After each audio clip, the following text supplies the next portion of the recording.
I'm Will, and welcome to Will's Digitals, your home for everything Photoshop and composite art.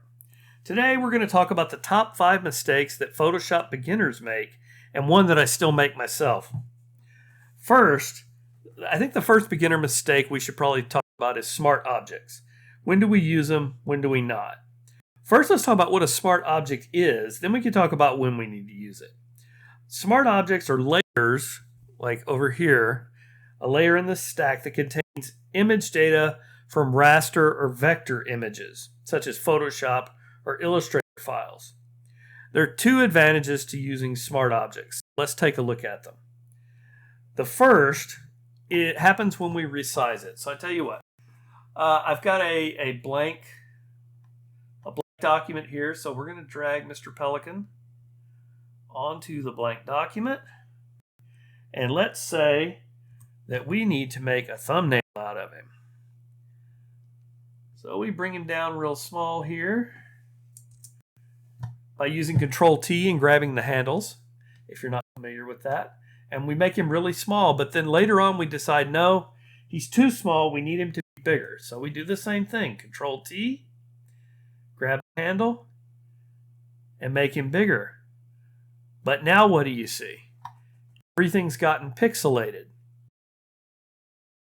So what we can do is go right over here to that layer, and we're going to go down here, right click on it, and convert to smart object. Now we have a smart object. Now let's see what happens when we do the same experiment. So we Control T, and we grab the point, and we make it small. And now we're going to bring it back up big again. And look at that. Just as sharp as it was when we started out.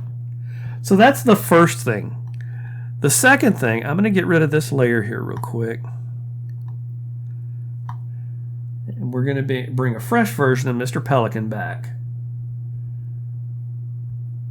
By the way, I took this picture down at the Texas Gulf Coast probably about 7 years ago. Got a pretty good shot of him, I think. Okay, the other place where smart objects become important is when we're talking about using filters. Filters, unfortunately, the majority of them are destructive, meaning that if I, for instance, do a Gaussian blur on this layer, it's going to take the actual pixels here and it's going to blur them. And it's one of those things where the only way to get back from it is Control Z, which sounds easy, but if you do the blur and then you do 20 other steps and then you decide you need to adjust that blur, the only way you can do it is back up all of those 20 steps all the way back to where we are now, undo the blur, and then start those 20 steps over again, which is a pain. So what we can do is if we make this a smart object first, and now let's say we want to do our Gaussian blur here, so we're going to jump down here to Gaussian blur, and let's see. Okay, so now we've made him good and blurry. That's too blurry. All we have to do is go back down here to the Gaussian blur, and we're going to double click it. It brings it right back up, and we can make him less blurry. Or we can even go in, and if we don't need that anymore, we can delete the smart filter. And here we are back to our original Pelican. Now I will point out one thing here. If you look real closely down here on the layer in the picture, there's this little symbol in the corner, in the right corner of that little picture, and that indicates that it's a smart object. So you can always glance down here and tell if you're working with a smart object or not. Now, one thing, I don't want you to get the wrong idea about smart objects, because some people find out about smart objects and then they go overboard. Everything they bring in, they turn into a smart object. The only times you need to turn something into a smart object is if you're going to do filters on that actual picture, part of the picture, or if you're going to be resizing a lot. For instance, if I brought in a texture that I was just going to put over this and I was going to stretch it out over it. That doesn't need to be a smart object because I'm not going to be running effects on it or anything like that. And I'm going to stretch it the one time and that's going to be it. So there's no sense in doing that. But just as you bring things in to work on a filter, or when you start to start thinking about changing the size of it, that's when you should think, maybe this ought to be a smart object, and go from there. Now, mistake number 2. So the next thing we're going to talk about is a dreaded tool that I don't even know why Photoshop still has it in here, because nobody should really be using it. And that is the eraser tool. Just like the name implies, first of all, let me get rid of Mr. Smart Object because it's easier to demonstrate the eraser tool with a non-smart object. You can still erase on a smart object, but it warns you a bunch of times about stuff. So let's make it easier. Okay, here we go. Back to the eraser tool on our layer 1 Pelican. The eraser tool does exactly what you would think it would do. It erases. See? Just like that. Just like when we were looking at resizing and filters, this is destructive.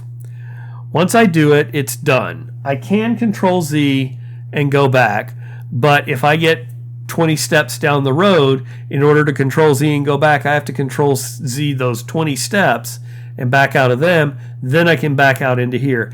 And by the way, if you save it, you can't back out at all. It's what's done is done. What we want to do is non-destructive editing. And how do we do that? We do it with a layer mask. Now the layer mask tool is right down here in the bottom of the layers panel. And it's the little thing that looks like a Japanese flag is what I always think it looks like. And we simply click that. Now what we have is an overlay over this picture. And the way it works is whatever we paint white on this picture, we can see. Whatever we paint black on this picture, we can't see. If we look over here at our foreground and background color, right now foreground is set to black, background is set to white. If you needed to go back to the default colors, just press D. It goes back to the default colors. If you need to switch foreground and background, just click the X key. Like so. Now, if we take our brush and we select the layer mask on that layer, now, just like we were doing before, well, I have a soft brush selected, not a hard one, you can see I paint it and it does just like we were looking at with the erase tool. Goes away. Like this. But if I switch it to white, now I can just paint it back in.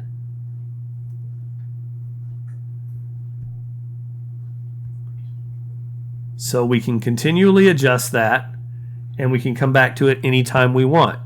We also have the option, notice up here with opacity, I can bring it down, bring the opacity down. Let me put it back to erase again. And it still erases, but now it doesn't erase as much at a time, so we can blend things with this. Layer masks are the be-all, end-all to me of doing composite art. There's just no way around it. That is the tool that really enables me to do what I do. All right, let's delete Mr. There we go. Okay. So now, the next thing is not saving to a PSD. Let's say we go over here to Mr. Pelican and we drag him over here and we do some cool stuff to him. Let's do a hue saturation layer we're going to add to him, so we're going to make him blue. I'm going to make the whole scene kind of blue here. Okay, and then let's do a curves adjustment layer, and let's bring out the contrast a little bit. For the sake of this explanation, it doesn't really matter what I'm doing. But I have this lovely picture now. Now, so many people that I've worked with will now go here, File, Export as a JPEG, and they'll take their picture and they'll export it out and they'll have a JPEG of this. And that's great until they come back and want to edit it or modify it. Well, what you now have is a flat JPEG file. You don't have this hue saturation layer. You don't have the curves adjustment layer. All you have is the pretty picture here that you can't adjust anymore. If you'll just go in and there's almost no project so small that I don't save this as a PSD file. I have an elaborate way of saving PSD files, but seriously, once you do what you want to do, just save the PSD file. And then you can do all the exporting and stuff you want, but if you ever need to come back, it's here. All right, the next thing on the list. Let's face some facts. Sometimes software and hardware, for that matter, crash. Sometimes we lose power. Sometimes the little dog spills a drink on your keyboard. Wait, is that just me? Anyway, and if you're working in Photoshop when this happens, you're only as up to date as your last save. And I have to admit, I get deep in the weeds in Photoshop, and saving is the last thing on my mind. That's why I turn on autosave, the autosave function in Photoshop. This will automatically save everything as often as you set it up to do it. All right, let me show you where it is. We're going to go up now. I'm working on a Mac, so on a Mac you go to Photoshop, Settings, File Handling. Now, if you're on a PC, you're going to go to the menu and go Edit, Preferences, File Handling. Now, there's a checkbox down here, Automatically Save Recovery Information every. Right now it's set for 10 minutes. I like mine set for 5 minutes. And that means I don't have to think about it. Every 5 minutes, it's just going to save information so that if something happens, I can get it back, which is what I'm looking for. But make sure that is checked. You set that time, and OK. Now, here's a little bonus tip. And let me say, I really try to do this one.